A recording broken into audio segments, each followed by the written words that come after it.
close-ups, right?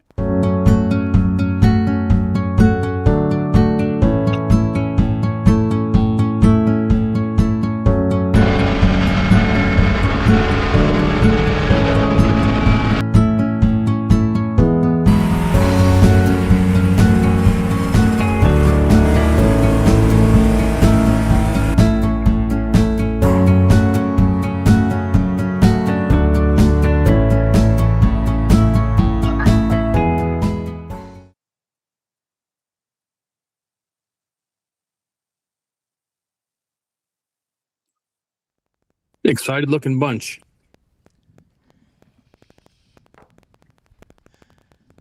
Hello, folks. Bill Strong with ChampCar.Live, and welcome to the ChumpCar International Incorporated 2023 Annual Board of Directors meeting. And I'm going to pass it over to Dana Morrison, President and CEO of ChampCar. Thank you, Bill. Good afternoon, my fellow ChampCar members. And as Bill said, welcome to your 2023 Annual Board of Directors meeting. Again, I'm Dana Morrison, and I will be joining up here and doing my little bit when it gets to my slides to talk about that.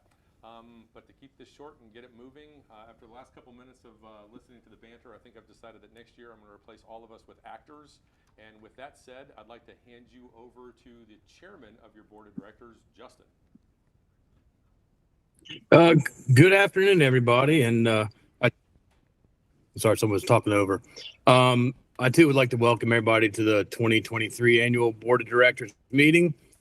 As you were told, I'm Justin Andress, and I've had the pleasure of serving as the board chair for the club this year. Our plan for today's meeting is to go over a number of topics, including financial statements, status of the club. Dana will give us a state of the union, and we will also go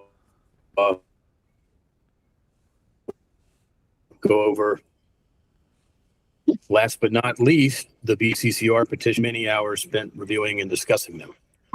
We have a fair amount of information to get through today, so we'll ask all 6 of you in attendance, just checking, to hold your questions to the end of the presentation because we have plenty of time for them at the end. And if Tiffany's not here, if you wouldn't mind moving to the next slide. I can't see. Tiffany, you here? I'm here, but I can't see the slide. Well, pretend there's the slide with all of us on it. Okay.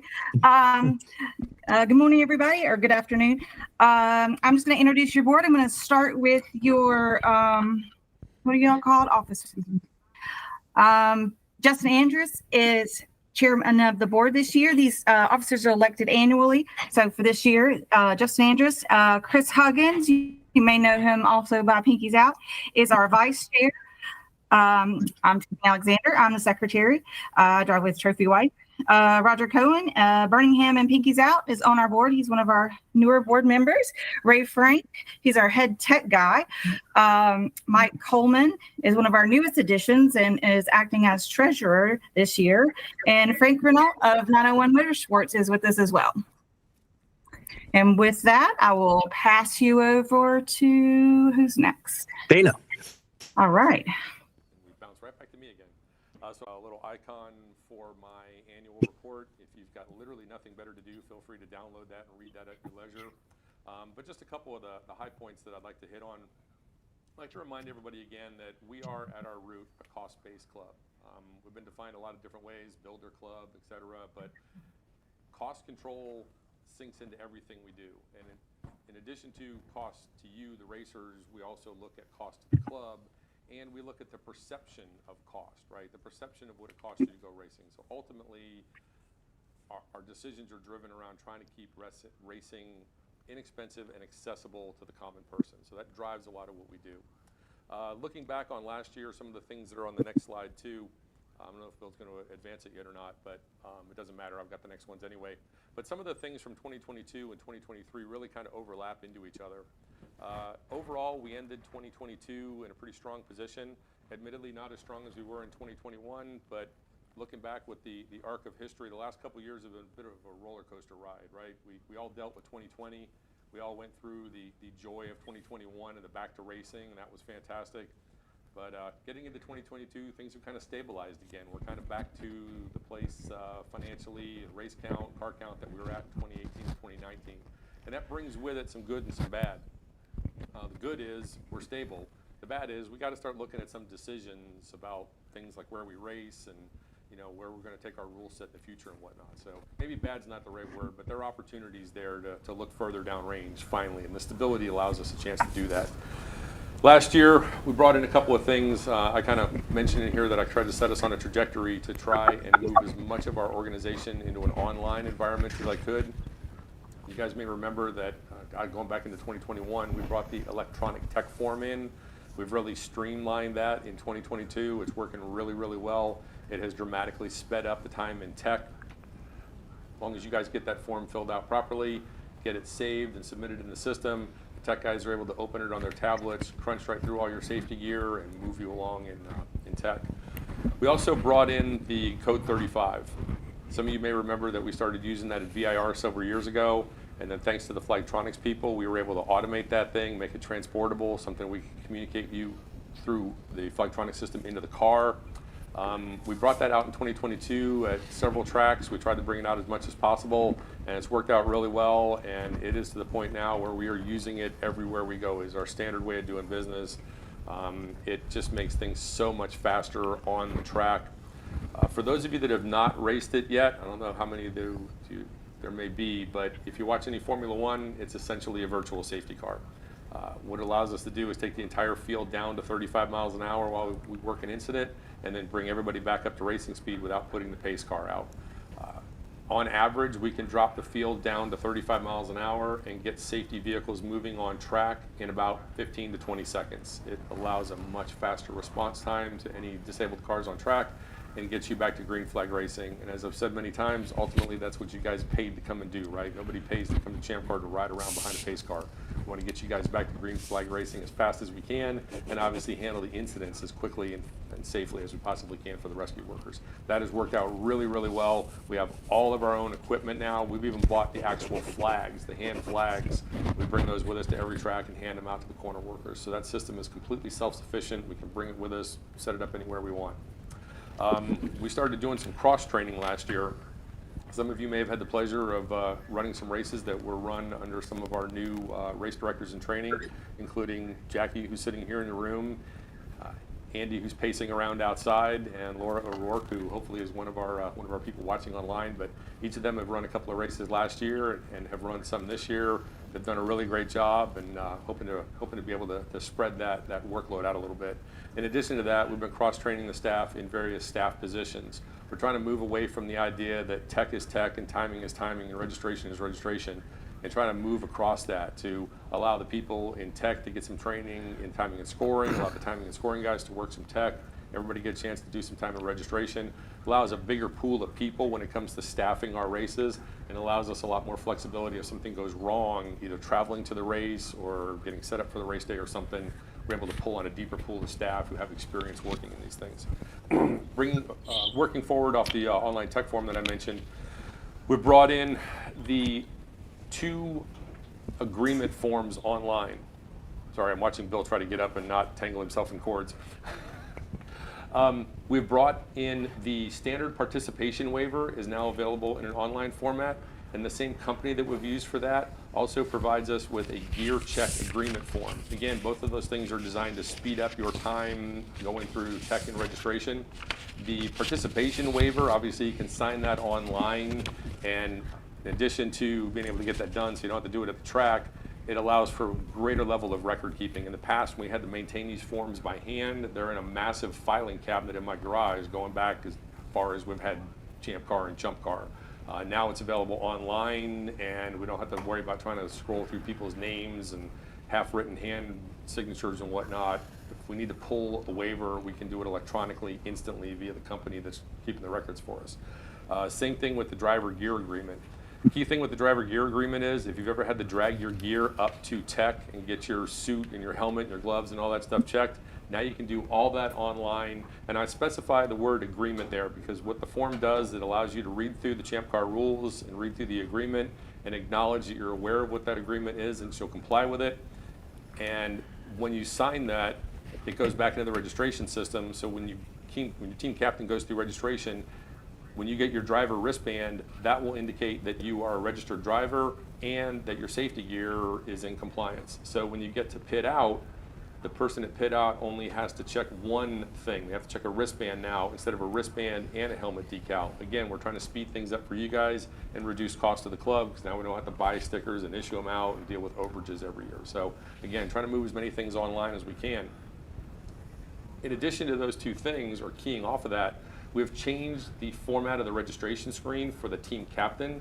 So now he or she can see the membership status of everybody on the team, both drivers and crew members. The team captains can see if your membership is expired. They can see if you've signed the waiver and completed the online gear check agreement.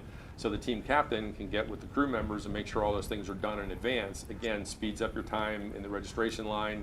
You don't have to stand there and wait for people to log on at the last minute and do memberships and forms and all that kind of stuff. Again, trying to do everything we can to speed up the you guys' experience there, so you can get to whatever you're going to do on Friday afternoon and get ready to go racing on Saturday.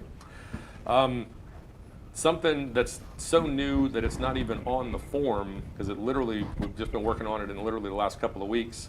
We've been talking to PayPal.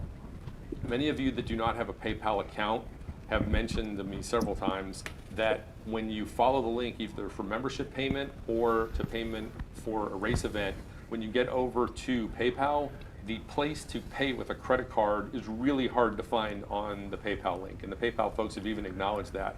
So we've been working with PayPal and bringing in a new link, a new format, where it will be crystal clear on the main landing page how to pay with a credit card, and PayPal's site will not be trying to force you into joining them and signing up for a PayPal account. Again, little things to try and speed the process up for you guys. Lastly, I've had to take a really hard look at some events. Some of you may have noticed that we have dropped some events that have been on the calendar for a while. We dropped them at the start of the year. One event that was on the calendar, we have turned ahead and taken it back off. I've said before, and I mentioned this the other day, I wish more of you guys would vote in things like the elections and the petitions and all that kind of stuff, because we are a member-driven club, but ultimately you guys vote with your wallets.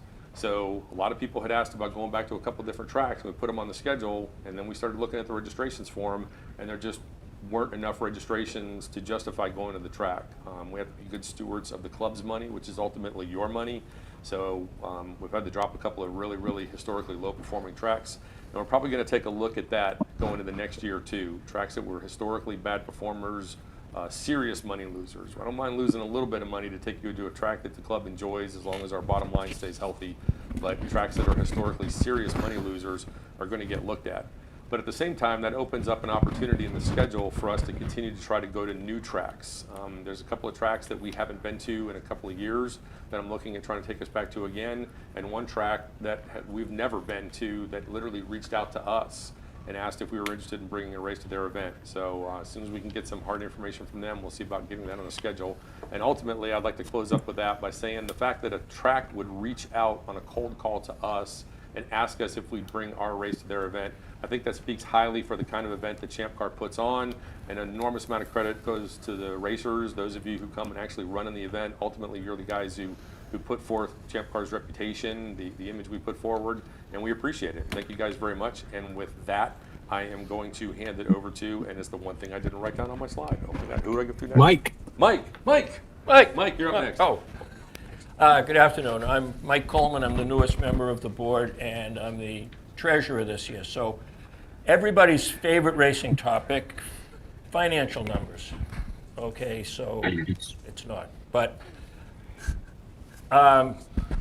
let's do what everybody does when they get a financial statement because they don't want to look at it. What was the income? What's the bottom line? Income was up $67,000 over the previous year, and we had a slight loss.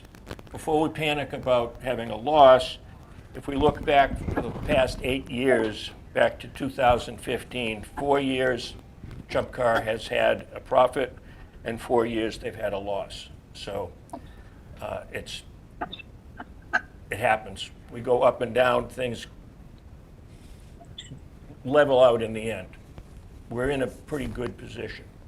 But let's take a couple of quick looks at where things were good and where they could maybe be improved. Sponsorship income up approximately $40,000 over the previous year. Membership income down 11%, $21,000. That's kind of a disturbing category. We'll need to keep an eye on that, see whether it's the economy or why are we down that much. Again, that's another category that has gone up and down. Last year was a very good year. The year before that, which was the COVID year, we actually had more membership income than we did last year. So there's that one item accounts for our loss on the bottom line, if you want to look at it that way. Other areas that, because of the economy, lodging, travel are up. We had an unexpected capital expenditure last year of a new truck, and those are the areas that probably account for most of the reason that we showed up with a loss. If we look at the balance sheet quickly, there's a really good item on the balance sheet, and that is that this year we will finish off paying the former founder's loan. So that's going to be a $2,500 a month item that we no longer have to pay, so that will go directly to our bottom line. And that is about all I have to say. I will now pass it over to Rodger, I believe.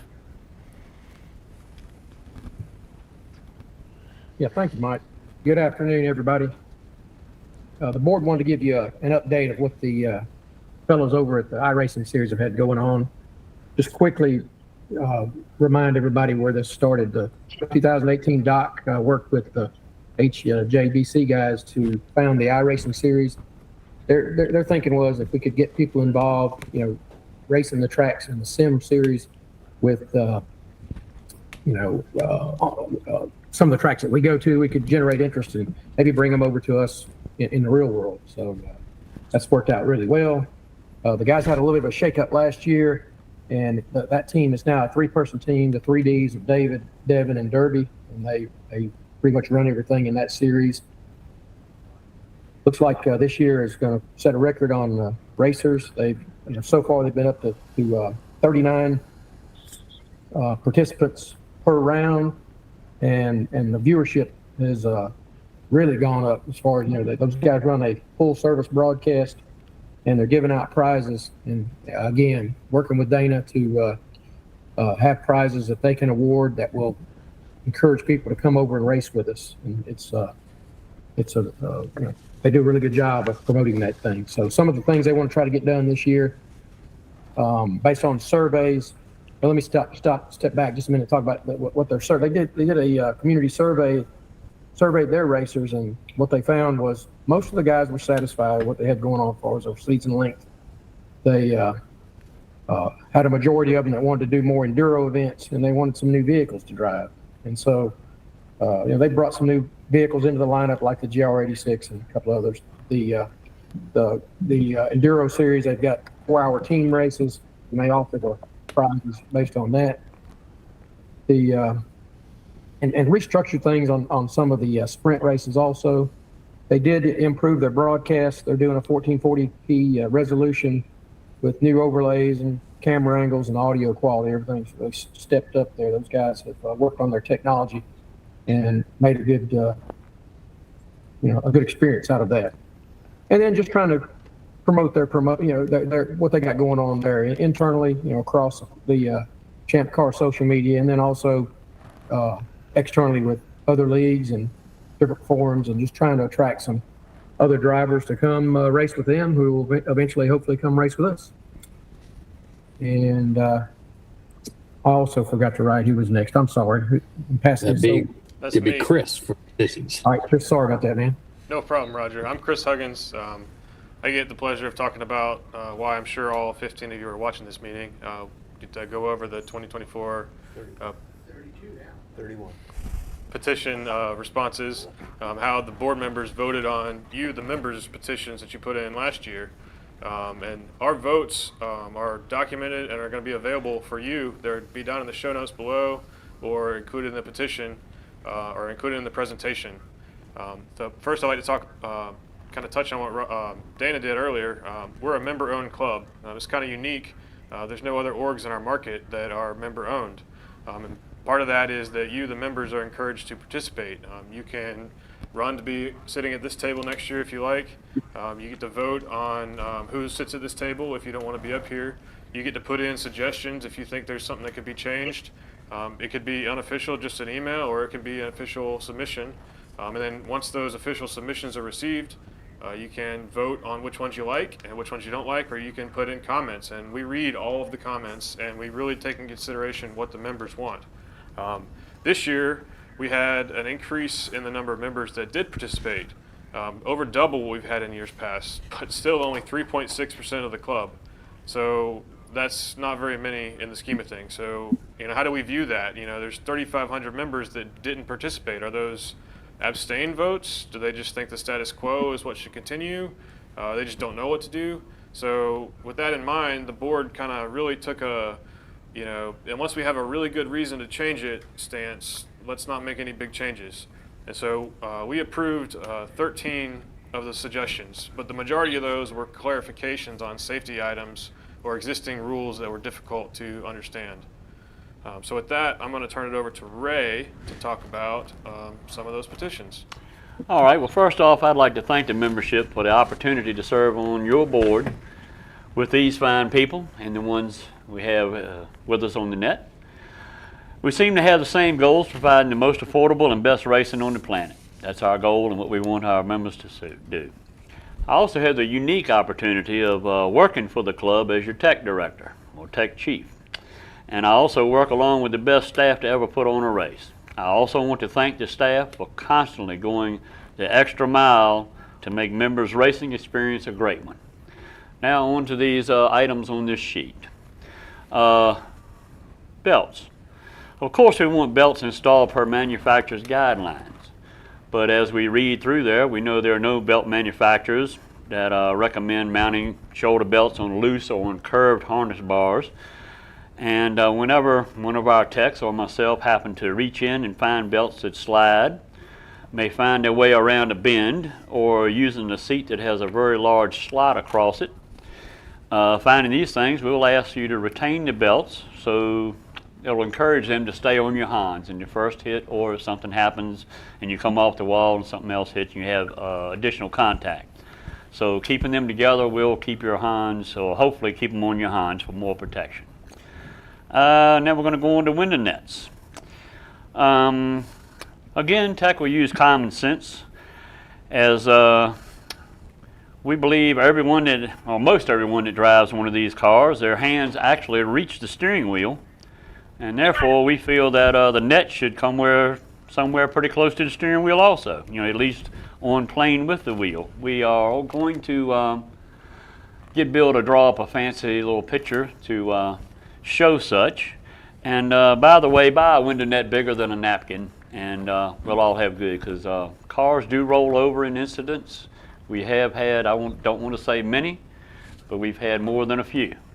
So when bad stuff happens, it can happen quickly, and we want to be prepared because we all want to stay as safe as we can. All right, now to the pins through the little hole in the belt. Just put the pins in, no big deal. And with that, I thank you, and I'm going to send it back to Chris. Thanks, Ray. I want to talk about a couple really common points we get feedback from members at tracks, also to the tech desk. The first is the driver's door bars ruling, 3.2.3. Boy, you need a degree from NASA to be able to understand what this thing says. It's really convoluted. We've got members that interpret it one way, other members interpret it another way, tech interpret it one way. It's just a really confusing rule. So everybody agrees that we need to revise it, and that's going to require some illustrations from Bill. I've reached out to the TAC already to assist in coming up with a better wording and providing some sort of example illustrations that are drawn on napkins, and Bill can make them look pretty. The attempt is to not change the current enforcement but just make it where everybody is on the same page and we don't get any surprises when you're in the tech line. The next thing is a dash bar. We added this a couple years back, and this has been a big step up in safety. It came from an incident that we saw in our series, and we felt it was important. We were one of the first orgs to really enforce that in our market. We're going to keep that, but another common question we get is, does the factory dash bar meet the requirements? And that's definitely not what we're intending here. We want your dash bar to be made of the same material you make the rest of your cage out of.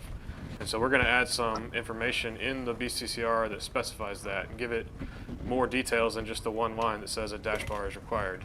Another thing that we get common question about is degrees of bend in the dash bar. We're going to suggest that you use minimal bends in your dash bar. Sometimes a small bend here, a small bend there to clear steering column or to get it to fit into the car are necessary, but don't be putting S-bends in it or making U-shapes and circles. That's not going to fly. I get to talk about three more now. These are three more petitions that we approved with the intent of making things clear. We're not trying to change any enforcement. One thing about glass windows, we have a rule now that allows glass to remain for one race so long as it's covered with safety film. The board felt that it would allow easier crossover from, like, say, a spec series if you didn't have to take that glass out to continue racing with us. And in practice, that's what we've been doing for a while, but that's not what the BCCR says. So we're going to update that. So if you want to race and leave glass windows in, that will be within the allowable rules. You need to put film on them to keep the glass from coming apart if there is an incident. On the rear window straps, this isn't a change. It was an approved petition, but I think it was a misunderstanding. So per the rules, the window straps need to be attached with bolts, rivets, or screws, and that's how it's been enforced, and that's how we're going to continue to enforce it. The straps must go on the outside of the back window to keep it from blowing out or bowing in, depending on the aero of the car. And last, the sunroof and T-top coverings. The current rule says metal, but that doesn't necessarily align with the existing practice where, like, Miatas or Boxsters or other convertibles can use fiberglass hardtops. So we've added, or we're going to add, that you can use fiberglass sunroof fillers for cars. And that make it a lot easier to buy something off the shelf that looks really nice if you so desire. Hey guys, Tiffany is here. Thanks, Bill. Another safety petition that I'm going to talk about is fuel cells. So this is something that gets asked quite a lot on the tech desk as well. And so the board is going to clarify this in the BCCR for next year. Fuel cells have expiration dates. Those are specified by the SFI and the FIA, and also with manufacturers.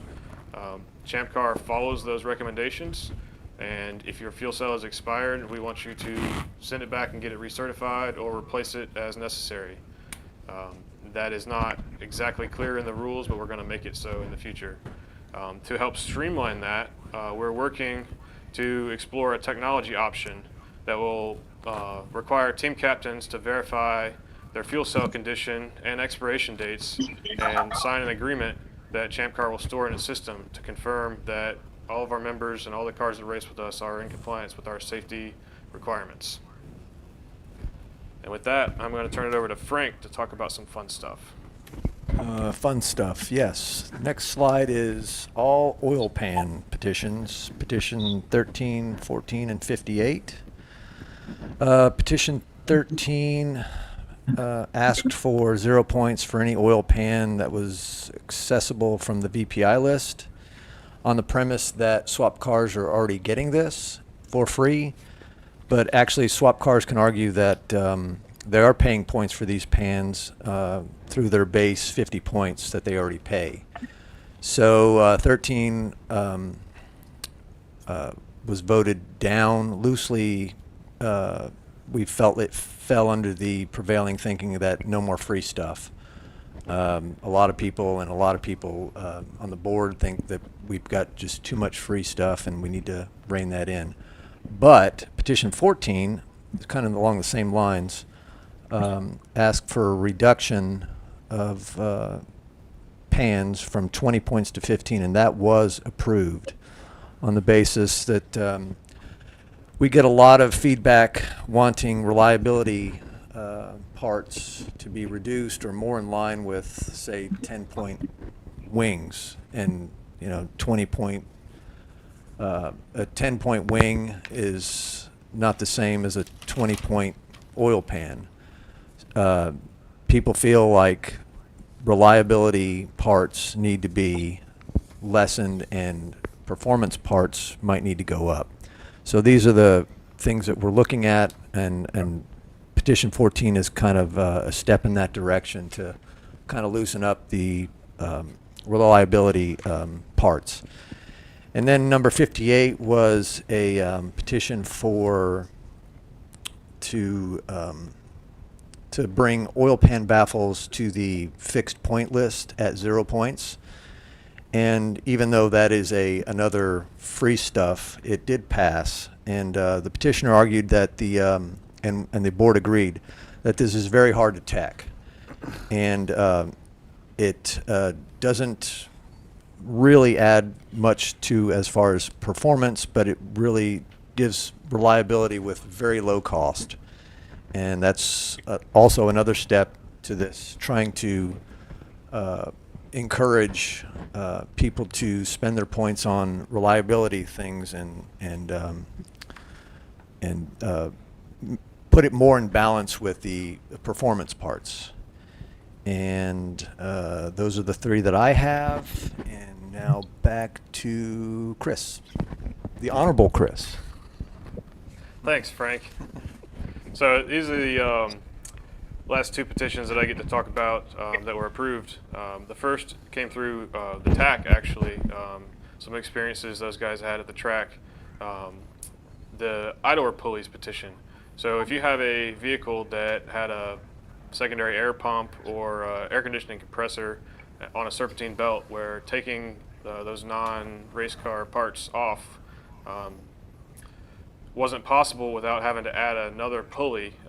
In the past, you've had to pay points for that pulley, whereas just a random chance, other cars could take an AC compressor off, or if you had a car with V-belts, you just take the part off and you don't have to pay points. And so the board has approved for the fixed point value list idler pulleys.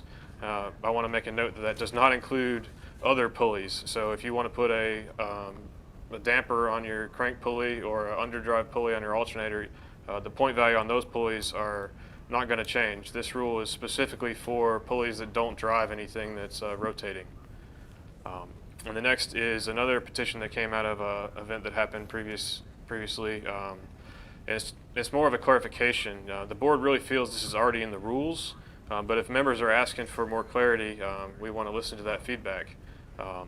So in 4.5.7 and 4.7.1 talks about drivetrain components shall be stock. Teams can replace parts with parts that are OE or OE equivalent. And so you should expect to see similar wording added under 4.7 about engine rebuilds. So you can rebuild your engine, but it needs to be stock, and that's within the manufacturer's published specifications and technical measurements. You can't go out and regrind your crank to have more stroke or cast your own pistons and drill the holes in them wherever you want. You need to rebuild your engine as necessary within the manufacturer's requirements. With that, I'm going to turn it over to Rodger to talk about tires. Okay. Hello, everybody, again. So before I go over these, let me just say the board, we hear you. We're aware that the members want to control tire costs, and we understand their differences in performance of tires, and we get it. We understand your concern. There were a couple of petitions you see there for points for tires, and we felt like they were feasible with a few concerns. The thing that was a little surprising was the membership that gave us feedback were fairly overwhelmingly against these three. And so I'll take them one by one. The first one was add an additional time penalty for anyone that changes tires. We felt like there were two concerns with that, which was one would be enforcement, keeping up with it. And number two would just be, we felt like it'd be an undue burden to teams that want to use used tires and swap them out in the middle of the race. So we did reject that one. The next two were a little bit twist on the same thing. One was a an approved list of tires, and everything else was points, and the other was a list of a couple of different tires that would come with points. And so the second one, the TAC, actually gave the input on, which was there was a couple of specific models, and we felt like that probably had the most merit, but we again did not pass this one because just the few concerns and the member feedback being against it. So I would say before I pass it on that, you know, this is not a dead topic. Obviously, we still want to hear your input, and if somebody can create a petition that is acceptable to the membership and accomplishes what we're looking for here, we would really appreciate that. And I think I will pass it on to the next list of petitions that were rejected with quite a bit of comment on it. Yep. And that's handed it to me, Justin. The first one was to limit the bodywork removal. We rejected it simply because, there's been a lot of discussion on this, but we feel that it has already been addressed. So this particular petition did not need to be approved. The number 9, no empty pit stalls. The concept of having somebody there as a point of contact. We see the merits of that, but it's, some things we talked about, not feasible for a very small team with limited number of people to make sure someone is posted up at a pit stall the entire time. We did talk about a couple different technology options that we're looking into. It's a very good idea to be able to get in touch with somebody, but we rejected the making someone post up in a pit stall. Online tech sheets, we rejected it for a couple different reasons. One, very cost prohibitive. Another one is they are available to the members at the race. We also talked about not wanting to have them online just so people can cherry pick through things and keyboard build cars without even showing up to a race. So they are available. They're available to each race if you're there. As soon as the green flag drops, you can go see race control and have access to them. The red flag rules, petition number 48, we rejected that, because the pit lane portion of the red flag is in effect. This petition regarding enforcing in the paddock, we thought was not going to be enforceable with our current or with the staffing. It's a lot of different tracks have a lot of different paddock setups, and how ChampCar could possibly enforce it in a large paddock we didn't think was feasible.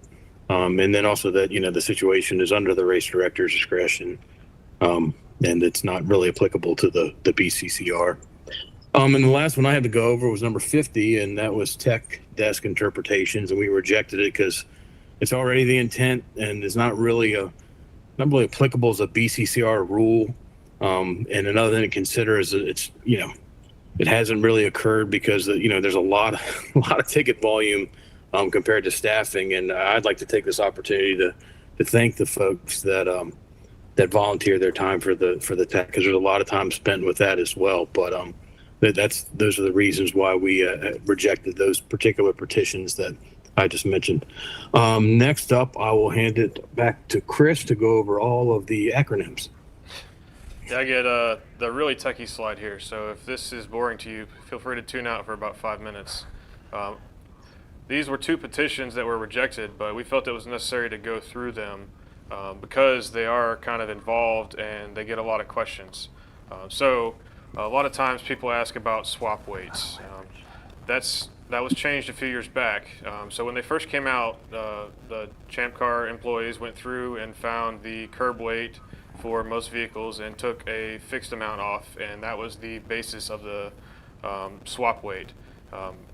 That hasn't changed, but SPV is what we call it now, swap performance value, and it's not based off of curb weight necessarily. That's a guideline, but like anything, if you go by a perfect formula, there's going to be some loophole or some car that doesn't quite work and becomes an overdog or an underdog, etc.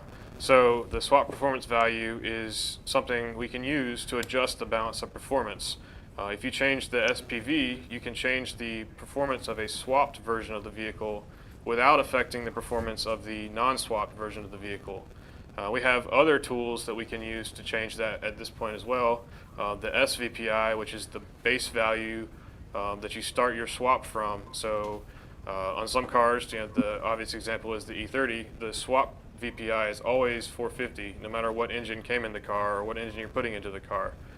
Whereas the VPI could start out as low as 250 if you run a 4-cylinder. Those are tools that ChampCar uses. We have 2 committees that all this goes through, the TAC first and then the board of directors, to determine these values. If you ask for them to be assessed, the TAC assesses it first, makes recommendations, sends those recommendations to the board. The board can completely ignore those recommendations, or they can hopefully listen to them, because the TAC puts a lot of effort into that. And then the board votes on it as well. So you have 14 people involved in reviewing these. There are formulas that the TAC uses, and they're shared with the board, that kind of give guidelines on where these values should fall, but they're not always correct. Sometimes they're a little bit off, and some tweaks are needed to be made to try to maintain the balance of performance. And I appreciate everybody's time that gets put into this. I think that we're at a pretty good spot. There's always things that could be improved, and we're definitely open to hearing suggestions. Please continue to submit these to the tech desk. That's the proper path to submit if you want your SPV, VPI, or SVPI reviewed. And then we make changes to those. The intent is to do it on an annual cycle, so there's no surprises that are coming. Next, I want to talk about the 15-year rule. A lot of people bring this up. They don't understand it. It's a little complicated. There's also some cars that were grandfathered in to try to not throw a shockwave through the system. ChampCar, as Dana touched on, is a cost-conscious series. So the first purpose of this is to kind of limit the use of brand new cars. We have people that would come race ChampCar with brand new cars, and that isn't the image that we really want to go for. We started out as an affordable series. We're still an affordable series, and having cars come straight off the showroom doesn't really fit that image. The second thing is it reduces the number of tech desk tickets that need to go through the TAC and the board. It gives a person reviewing the ticket the authority to say no individually if it's younger than 15 years. If it's older than 15 years, it has to go through 14 people, through 2 committees to be able to make a decision. So that speeds that up, right? It makes us, it gives us the ability to prioritize those other tickets and reduce the total number of tickets. Finally, most importantly, it kind of puts the pause on adding more modern cars. It gives ChampCar time to determine a long-term strategy. How do we address these cars that are out within the last 15 years that are genuinely fast? How do we balance those cars against the older cars? We have to answer this question. We have to figure this out, because cars aren't getting any younger, and the older cars are already getting more expensive just because they've reached the bottom of the bell curve. So, we have the ZF8 automatics, we have direct injection engines with turbos that you can just put a tune on and pick up 200 horsepower. So how do we balance those cars against what people are already racing and against the overall speed we're looking for? Speed costs money, so if we let these cars run with the same free parts that we allow now, the overall speed is going to go up. Everybody's got to pay more money for tires, for brakes, for fuel. We got to let the older cars have more parts to keep up, so we got to figure that out. And we haven't figured it out yet, but this gives us time to work on that. So that's why we put that rule in. And that can be reassessed in the future once we figure out how to sort those problems out. So with that, I'm going to turn it over to Ray to talk about some other stuff. All right. Well, I didn't have this on my notes, but we'll talk a little bit about the tech desk. Enjoy some of the questions I get from people. I think now we're like at 1,744. Yeah, 44 questions have come in on the tech desk since we started it. It's a good process, and I guess I enjoy doing it sometime, and it is a good correspondence between membership and tech and TAC, and also with your VPI request. All right, on to this last slide here about specific models and related petitions. The petition process is for rule changes, and these 4 model cars, we saw it, we looked into it, but it's not really a rule change. It should be handled through our VPI process, as Chris just explained. So these models, all these petitions and requests, which a couple came in through the TAC desk, having been given to the TAC, they've been working on it pretty diligently, along with Chris and Andrew, who's sitting back there. So we haven't got the final results yet of exactly what we're going to do. The board still has a vote on the tax recommendation, so we're still nailing it down and want to get it as correct as we can before anything's voted or brought out in our VPI list. So I believe that's all that really needs to be said about that. We're working on it, as we do many things. Thank you all. And who do I go to next? Questions. So Bill. Yes. Bill. Hey, I'm it. There, can you guys hear me? Hopefully you can. All right, we have a few questions. First one is from Sam Collier. He's asking about barber next year. I think that goes to Dana. No. Doesn't go to you, or just No, no? the question comes to me, the answer is no. Okay, so that's that. Okay, Bernie Meyer says, good to see minimal changes to the BCCR, mostly safety and not. So he's in favor of what you guys have done, what you worked hard on. We have a rule, or we had a question about the 15 gallons for cars with less than 13 gallon fuel cells. It didn't pass. Did you guys have, or Frank, you said you guys would talk about that?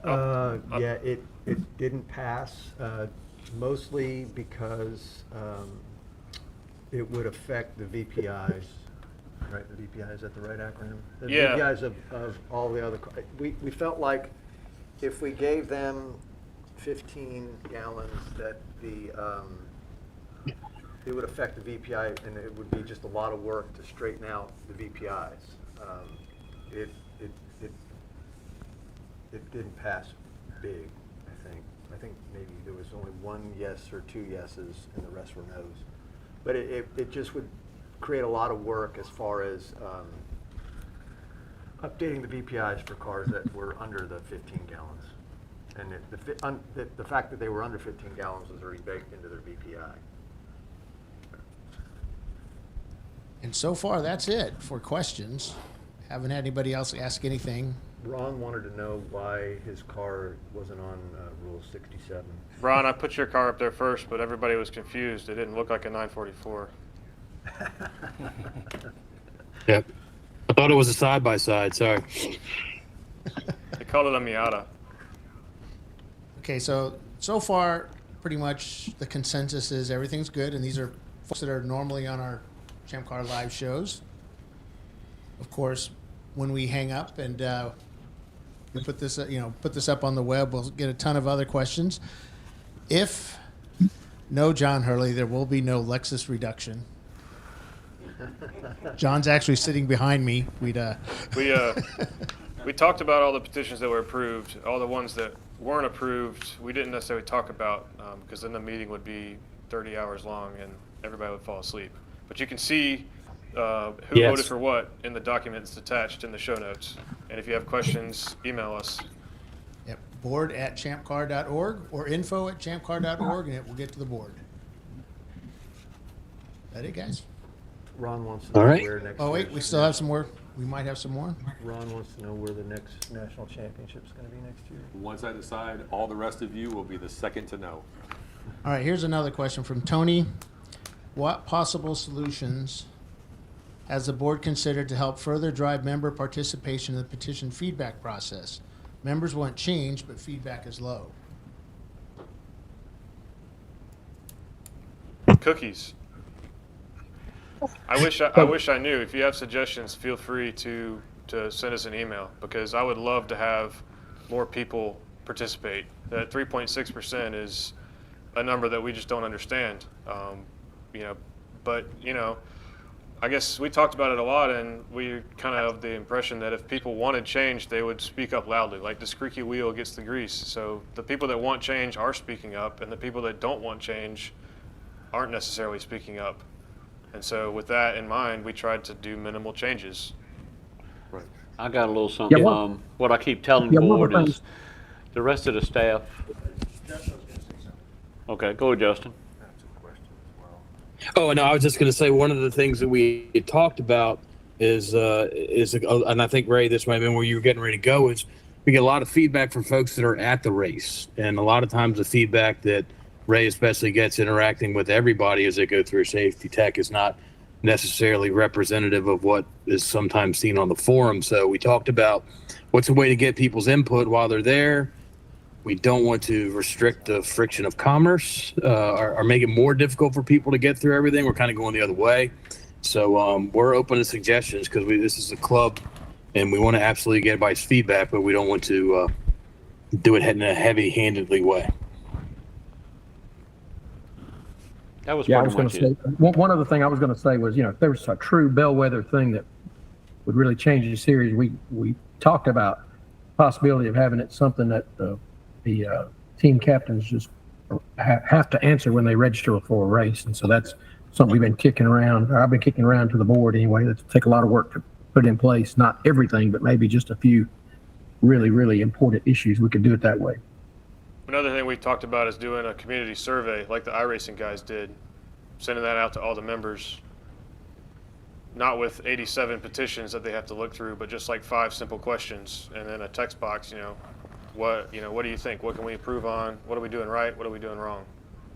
Well, we have a good barometer of, if people like what's going on, they don't say anything. Because last year, in our infinite wisdom, we decided that we were going to limit tire width or wheel width or something, and we thought we were geniuses for doing that.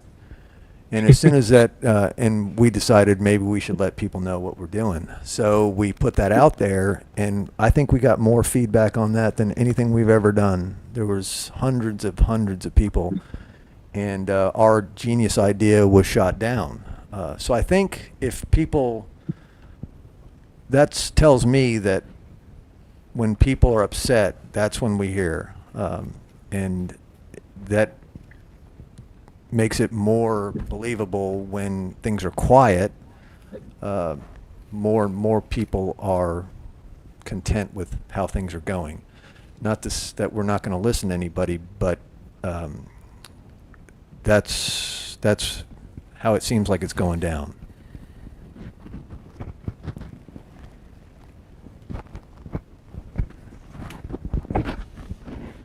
Anything else, Bill? Nah, just people making comments, just basically about how great you guys are. Thank you. And how Troy and a couple others write considerable amount of petitions. And yep, that's basically it so far. You guys have any more questions? Please put them in the. We'll wait a few minutes here, just to see where we're at. Meanwhile, we can Dennis- congratulate ourselves getting through that at record speed. Yeah, Dennis Gundersdorf said rear window straps have seen Miatas running hard tops with plastic windows attaching the strap with the same screws that go through the window. This adds more strength to the strap than just the window. Don't know where he's going with that, but I think it's more of that common sense coming in there. oh, he did ask a question. I guess I just asked that.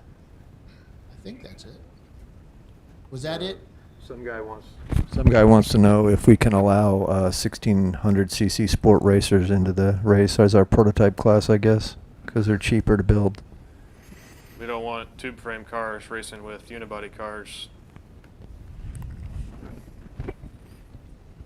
I second No, that. I'm not going to ask that question, guys. That's a. Any preview regarding how to handle automatic transmissions, particularly the ZF 8HP, that is going to be available in another year or two, as the cars that had them come within the 15-year window? If you got suggestions, please send them in. We've floated the idea of changing the way that 75-point discount is handled for transmissions starting with a certain year. We'd have to explore what cars that would or wouldn't affect, or maybe we just apply that to the ZF8. We've had to be very careful to not let the ZF8 transmission in. And there's people that have already asked to have cars that have that added. The ZF6 is already allowed, and I think some people have even brought it out to race. But a 2005 automatic transmission is definitely miles and miles better than your old 1970 turbo 350. Which is where that 75-point discount was initiated from. Manuals are dying, so we're going to have to figure out how to deal with this. And John Hurley mentioned Facebook petition voting. Problem with that is that it's hard to get the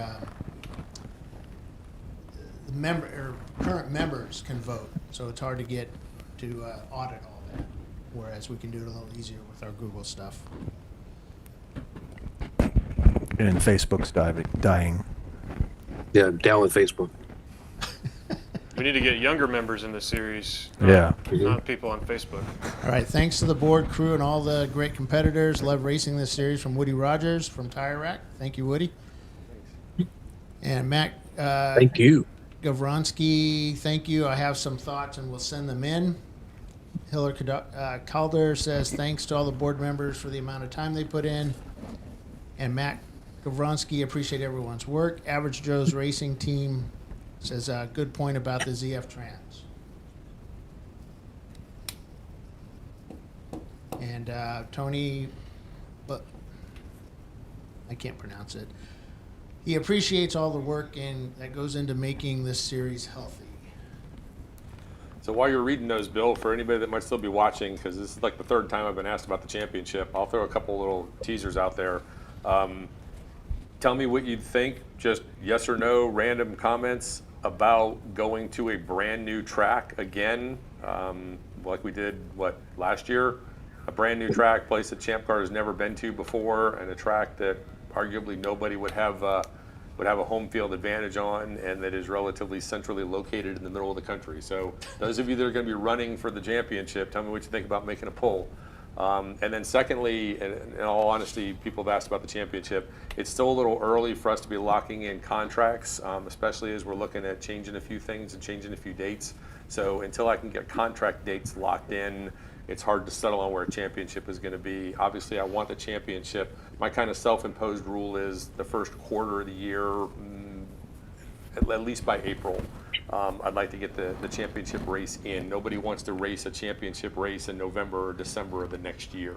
So it's got to be a track that everybody can get to. It's got to be a track that's big enough to handle a championship event, and it's got to be a track where we can get a date early enough in the year to make it relevant as a championship, and that we know we can get the race in with at least 90% certainty for weather.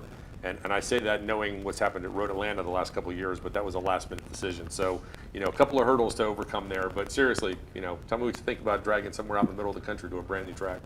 Dana, do you want to talk about how we've changed not really changed the championship, the way we post it? We haven't changed the criteria, and we haven't changed, obviously, how you qualify for it, because that's baked into the rule set. But Bill came up with a really good idea about sorting the seeding for the championship, which is just essentially a fancy way of saying how we list you, but seeding it by recognizing the teams who've run the most number of races in their quest to qualify for the championship. We have some teams that have run 10, 15 races a year with us. So we thought it was worthwhile to seed them at the top of the list. Obviously, your qualification is still the same. If you're on the list, you're eligible to run.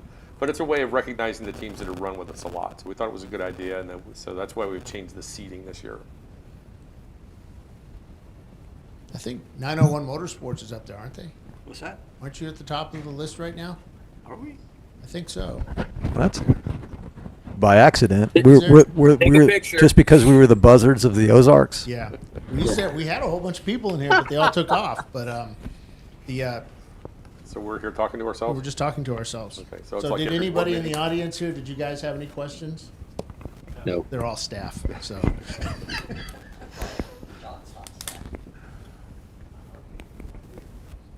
Everybody's giving their suggestions from Sebring to Homestead to Flat Rock Motorsports Park in Tennessee. So lots of suggestions. Ooh, and nobody's hit the one yet. So. Gateway, so usually I think they're saying the park or the racetracks around their home. So Le Mans. Yeah, Le Mans. Justin said you heard it here first. Why do we keep inviting that guy? All right. It is 5:00. We have about 30 seconds or so. Anybody want to say anything? Last words? Anything? Thank you for choosing to spend your discretionary income with ChampCar. We Yeah, truly thanks. appreciate it. Thanks for racing with you, with us. Yeah. Literally Yep. with you. Thanks for Yeah. allowing us to serve you. Hi, Mom. Absolutely. Thanks for putting your trust in us, and thanks to everybody on the board for the hours they put in doing this. Yep. And thank you very much for Thanks, joining us. This everybody. And will be even available. thank you to Bill. And this will be available online for everybody to watch. And I will post up the rest of the links to how the board voted on all the petitions for you within the next 24 hours, probably in the next 10 minutes or so. But we'll get all that up on the forum, and we thank you much. And don't forget to watch ChampCar Live this weekend. We are live here at Carolina Motorsports Park. And thanks again, folks. Thank you. Nobody do anything.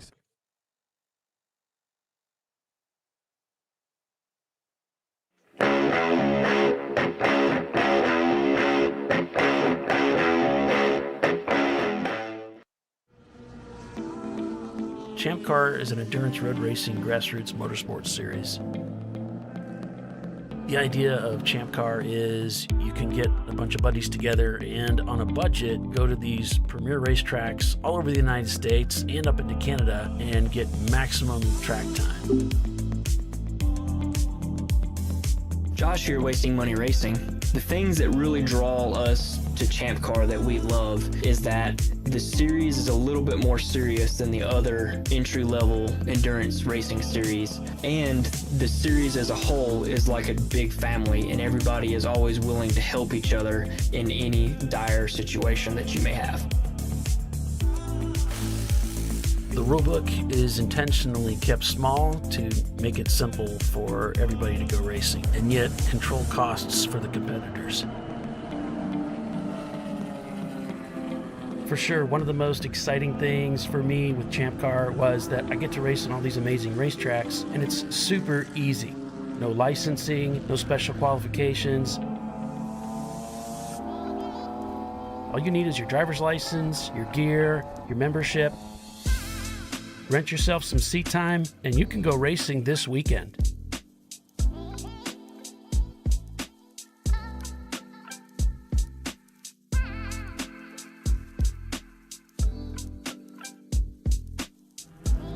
I enjoy racing with ChampCar because I think they provide the closest competition of all the amateur endurance series, and because they race at bucket list tracks.